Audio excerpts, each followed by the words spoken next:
Pemirsa, meski menjadi tujuan utama wisata bahari di Bali, hingga saat ini Kecamatan Nusa Penida masih sangat minim infrastruktur wisata bahari. Kondisi ini menjadi ancaman terhadap kelestarian terumbu karang dan berbagai makhluk hidup lain yang ada di kawasan konservasi perairan KKP Nusa Penida.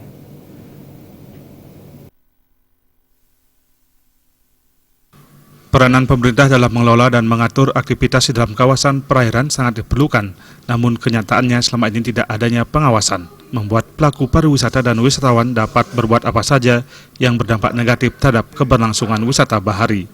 Kepala UPT KKP Nusa Penida Nyoman Karyawan mengatakan kondisi wisata bahari yang dimiliki Nusa Penida sangat layak dikunjungi. Hal tersebut tidak terlepas dari peran masyarakat lokal yang sadar terhadap pelestarian alam.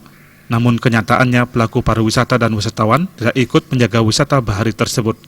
Sejumlah kasus ditemukan mulai dari kerusakan terumbu karang akibat injakan wisatawan, coret-coret karang, hingga pemasangan ponton permanen yang membuat terumbu karang di sekitarnya mati. Sekarang banyak wisatawan yang dia belum kenal kode etik penyelaman, tetapi dia akan coba untuk melakukan penyelaman sehingga kadang mereka menginjak karang, kemudian kadang juga mereka menyentuh karang, kadang-kadang juga mereka mencoret karang.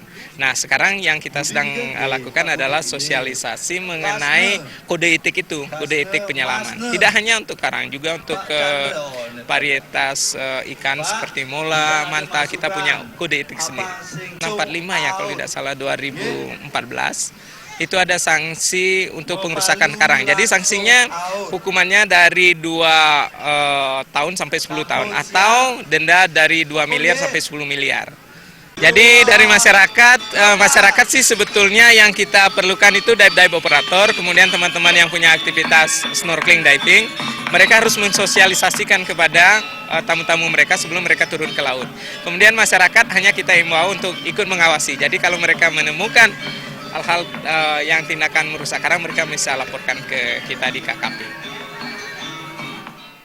Pengawasan terhadap pintu masuk menuju KKP Nusa Penida sangat perlu ditambah, sehingga praktek-praktek yang dapat merusak terumbu karang bisa dihentikan. Sosialisasi rambu-rambu untuk mengamankan wilayah KKP akan terus digencarkan terhadap pelaku pariwisata dan wisatawan.